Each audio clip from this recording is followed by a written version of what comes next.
Hello hi friends, welcome to my channel. ఎలా ఉన్నారు? బాగున్నారా మై డియర్ ఫ్రెండ్స్? మీరు బాగుండాలని నేను మనస్ఫూర్తిగా కోరుకుంటున్నాను. టుడే రెసిపీ వచ్చేసరికి గుమ్మడికాయ అప్పాలన్నమాట. చాలా బాగుంటాయి అన్నమాట. ఈ రెసిపీ వచ్చేసరికి ప్రతి ఒక్కరూ పండగ రోజు అయితే అప్పాలు అనేది ఖచ్చితంగా చేయవలసిన నియమం అయితే ఉందండి. మన ఆంధ్రాలో చాలా మంది సంక్రాంతి పండుగ చేస్తారు కదా, ఆ పండుగ రోజు అయితే ఈ అప్పాలు అయితే రెడీ చేసి పెద్దలకు ముద్దేయడం అనేది జరుగుతుంది అనమాట. నాకు తెలిసినంత కొంతమందికి వరిపిండి అప్పాలు ఉంటాయి, కొంతమంది గుమ్మడికాయ అప్పాలు ఉంటాయి. కానీ ఈరోజు నేను ఎందుకు చేస్తున్నాను అంటే, సో మార్కెట్కి వెళ్ళేటప్పుడు 10 రూపాయలకి 1 కిలో గుమ్మడికాయ ముక్కనైతే ఇచ్చారు.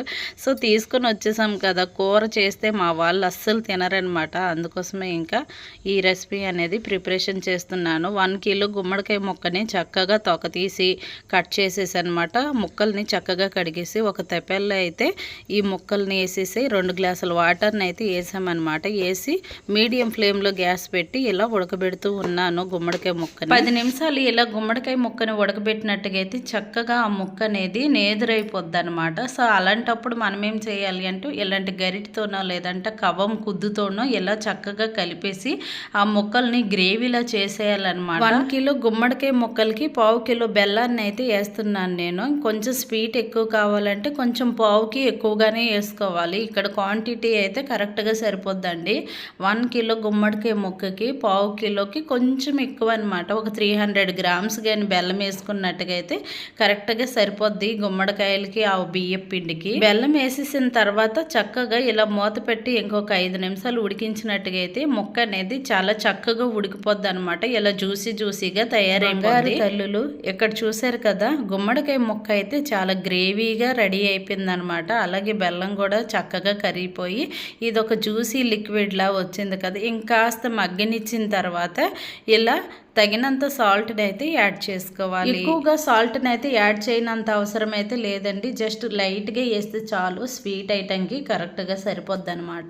సో ఇక్కడ చూసారు కదా, 1 కప్పు బియ్యం పిండిని అయితే వేసుకోవాలి. బియ్యం పిండి అంటే అదేనండి, రైస్ పౌడర్. ఇంకా మా భాషలో చెప్పాలంటే వరిపిండి అంటారనమాట. చక్కగా 1 కప్పుని అయితే తీసుకొని ఇలా ఉండలు లేకుండా కలుపుకుంటూ కొంచెం కొంచెంగా ఆ బియ్యం పౌడర్ని అయితే వేసుకోవాలి. ఎక్కువగా వరిపిండిని వేసేసినట్టుగా అయితే ఆ అప్పాలు అనేవి చాలా గట్టిగా వచ్చేస్తాయి. అందుకే చూసుకొని వేసుకోవాలి. ఈ బియ్యం పిండిని చక్కగా వేసి ఇలా కలుపుకొని చక్కగా మూత పెట్టుకొని ఒక 10 నిమిషాల వరకు మీడియం ఫ్లేమ్లో స్టవ్ నుంచి మగ్గనిచ్చినట్టుగా అయితే చక్కగా ఆ ముద్ద అనేది లోపల ఉడుకుతూ ఉంటుంది. ఇలా చక్కగా ఆవిరిలో ఈ ముద్ద ఉడికినట్టుగా అయితే అప్పాలు అనేవి చాలా మెత్తగా వస్తాయి. చూసారు కదా బంగారు తల్లులు, చక్కగా ఈ ముద్ద అనేది ఉడికిపోయింది. ఇలా ఉడికిన తర్వాత ఇంకోసారి కలిపేసి చక్కగా స్టవ్ అయితే ఆఫ్ చేసి ఇలా ఈ ముద్ద పైన మూత పెట్టి ఒక 5 నిమిషాలు పక్కన పెట్టుకున్నట్టుగా అయితే ఆ వేడిలోనే ఈ ముద్ద అనేది ఇంకాస్త ఉడికి బాగుంటుందన్నమాట. 5 నిమిషాల తర్వాత చక్కగా ఇలా ప్లేట్ లోపలికి ఈ ముద్ద అనేది టర్న్ చేసుకోవాలి. ఇలా టర్న్ చేసుకున్న తర్వాత ఈ ముద్ద కాస్త చల్లగైన తర్వాత చేతులకి కాస్త ఆయిల్ని అప్లై చేసుకుంటూ చక్కగా రౌండ్గా ముద్దలను అయితే చుట్టుకోవాలి. ఈ విధంగా చుట్టిన తర్వాత చక్కగా అప్పం లాగా ఫ్రెష్ చేసినట్టుగా అయితే అప్పం అనేది చాలా చక్కగా తయారైపోతుంది. ఇప్పుడు ఈ అప్పాలన్నీ కూడా ఒక ప్లేట్లో వేసుకోవాలి. చాలా ఈజీ రెసిపీ అండి. అలాగే పాత కాలపు రెసిపీలు అయితే నా ఛానల్లో ఉంటున్నాయి. అలాగే కొత్త రెసిపీలు కూడా ఇంకాస్త తొందరలో అయితే మీ అందరికీ పరిచయం చేస్తాను అనేసి అయితే చెప్పుకుంటున్నాను. మీ అమూల్యమైన చేతులతోనే ఒక లైక్ ఇస్తారనేసి అయితే ఈ అక్క ఆశిస్తుంది. బంగారు తల్లులు, ఈ రెసిపీ అయితే పాతదే కావచ్చు, కానీ ఈ టేస్ట్ మాత్రం వేరే లెవెల్ అయితే ఉంటుంది. అలాగే ఆ అప్పాలు చేసినంత లోపల ఆ ఫ్లేవర్ ఉంటుంది చూడండి, చాలా బాగుంటది అనమాట. సో మీలో ఎంతమంది ఈ అప్పాలు తిన్నారు నాకు కాస్త కామెంట్ చేయండి. ఈ విధంగా చక్కగా అప్పాలు అనేది తయారైతే చేసేసాను. చూసారు కదా మై డియర్ ఫ్రెండ్స్, ఇలా చక్కగా చుట్టుకున్న తర్వాత స్టవ్ని ఆన్ చేసి అలాగే ఒక కడాయిని అయితే స్టవ్ పైన పెట్టేసి చక్కగా తగినంత ఆయిల్ని అయితే యాడ్ చేసుకోవాలి. ఎక్కువగా ఆయిల్ పీల్చేస్తుంది అనేసి అయితే అస్సలు అనుకోకండి.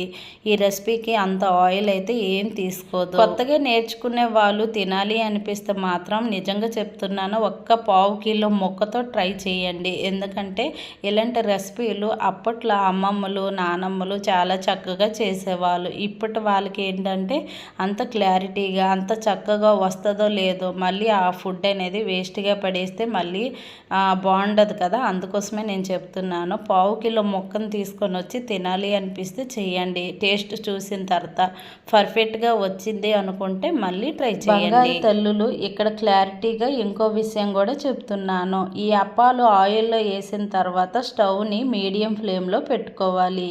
లేదు స్టవ్ని హైలో పెట్టేసినట్టుగా అయితే ఈ అప్పాలు అనేది పైనే ఇలా ఉడికిపోయి లోపల అనేది ఉడకకుండా ఉంటాయి. అందుకోసమే స్టవ్ని మాత్రం మీడియం ఫ్లేమ్లో మాత్రం పెట్టాలి. చూసారు కదా బంగారు తల్లులు, బ్రౌన్ కలర్లో మంచి బంగారపు రంగులో ఈ అప్పాలు ఎంత చక్కగా ఏగుతూ ఉన్నాయో, అలానే టేస్ట్ కూడా చాలా బాగుంటుంది. కాకపోతే కొంచెం చేయడానికి టైం కాస్త ఎక్కువగానే పట్టేస్తుంది. అలాగే ఈ రెసిపీ కూడా ఒక 5 days వరకు చక్కగా బయట పెట్టేసి తినుకోవచ్చు. ఫ్రిడ్జ్లో పెట్టినంత అవసరం అయితే ఉండదు. చాలా మంది గుమ్మడికాయనైతే అస్సలు తినరు. అందుకే ఇలా స్పెషల్గా చేసి ఇచ్చినట్టుగా అయితే చక్కగా లొట్టలేసుకొని మరి పిల్లలతో సహా తింటారు. బంగారు తల్లులు చూశారు కదా, టుడే రెసిపీ వచ్చేసరికి గుమ్మడికాయ అప్పాలు. వీడియో నచ్చితే లైక్ ఇస్తారని ఈ అక్క ఆశిస్తుంది. మరిన్ని మంచి వీడియోలు కావాలి అంటే మన ఛానల్ని సబ్స్క్రైబ్ చేసుకొని బెల్ ఐకాన్ని ఆన్లో పెట్టుకోండి. Okay my dear friends, bye bye.